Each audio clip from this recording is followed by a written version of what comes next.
Brain eating amoeba ప్రస్తుతం కేరళలో విజృంభిస్తోంది. వరుసగా పెరుగుతున్న కేసుల దడ పుట్టిస్తున్నాయి. నెల రోజుల వ్యవధిలో 5 ప్రాణాలు కోల్పోయారు.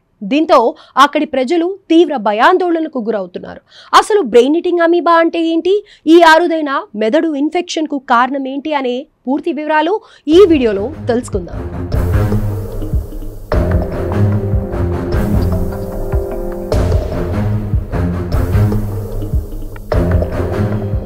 కేరళలో అమీబిక్ మెనింగో ఎన్సోఫాలిటిస్ ఇన్ఫెక్షన్ తో మరొకరు మృతి చెందారు.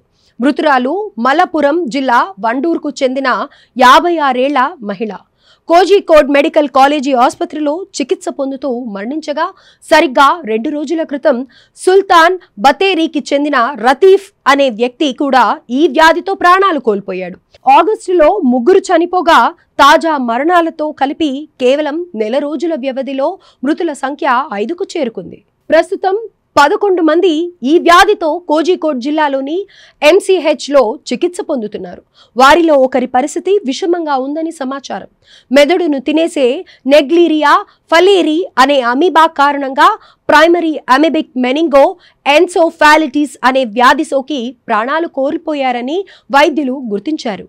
ఈ ఏడాదిలో ఇప్పటి వరకు రాష్ట్ర వ్యాప్తంగా మొత్తం 42 కేసులు నమోదయ్యాయని తెలిపారు. అమీబిక్ మెనింగో ఎన్సోఫాలిటిస్ అనేది మెదడు తినే అమీబా. ఇది నెగ్లోరియా ఫౌలేరి అనే వైరస్ వలన వస్తుంది. ఇది వెచ్చని మంచినీటి వనరుల్లో కనిపిస్తుంది. అపరిశుభ్రమైన నీరు, నిలిచిపోయిన నీటి నిల్వలు, అలాగే అధిక ఉష్ణోగ్రతలు ఈ అమీబా పెరుగుదలకు దోహదపడతాయి.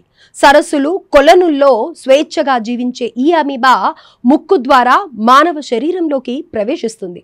ప్రజలెవరైనా కలుషితమైన నీటిని వినియోగించినప్పుడు ఈ ఇన్ఫెక్షన్కు గురయ్యే అవకాశం ఉంది. ఇది ముక్కు ద్వారా మెదడుకు పాకి కణజాలని దెబ్బతీస్తుంది, చివరకు ప్రాణాంతకంగా మారుతుంది. బ్రెయిన్ ఈటింగ్ అమీబా ఇన్ఫెక్షన్ చాలా అరుదైనప్పటికీ చాలా వేగంగా అభివృద్ధి చెందుతుంది. అందుకే మరణాల రేటు చాలా ఎక్కువగా ఉంటుంది. ఈ అమీబా బారిన పడిన వారు కోలుకోవడం కష్టం. అందుకే ఈ లక్షణాలను వెంటనే గుర్తించి వైద్య సహాయం తీసుకోవడం ముఖ్యం.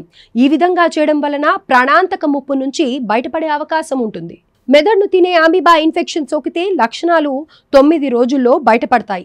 తీవ్రమైన తలనొప్పి, జ్వరం, వికారం, వాంతులు ఉంటాయి. తర్వాత మెడ బిగుసుకుపోవడంతో పాటు గందరగోళం, భ్రాంతులకు గురి కావడం వంటి పలు లక్షణాలు కనిపిస్తాయి. అలాగే వారి ప్రవర్తనలో స్వల్ప మార్పులు కనిపిస్తాయి. మరికొంతమందికి మూర్ఛ వచ్చే అవకాశం ఉంది. పైన చెప్పిన లక్షణాలు ఏవైనా కనిపిస్తే ఏమాత్రం ఆలస్యం చేయకుండా వైద్యుడిని సంప్రదించాలి. కాగా కలుషితమైన నీటిలో స్నానం చేయడం లేదా ఈత కొట్టడం వలన ఈ అరుదైన ఇన్ఫెక్షన్ సోకుతుందని ఆరోగ్య శాఖ తెలిపింది. పరిస్థితి తీవ్రతను దృష్టిలో పెట్టుకొని వ్యాధి చికిత్సకు సంబంధించి ప్రత్యేక మార్గదర్శకాలను జారీ చేసింది. అలాగే ప్రజలంతా అప్రమత్తంగా ఉండాలని చెప్పింది.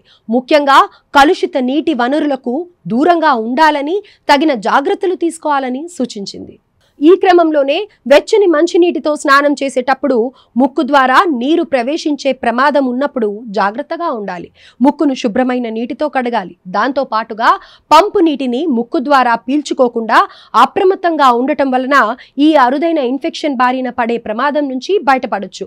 మొత్తంగా ప్రాణాంతకమైన మెదడు తినే అమీబా కేరళలో ప్రజారోగ్య సమస్యగా మారింది.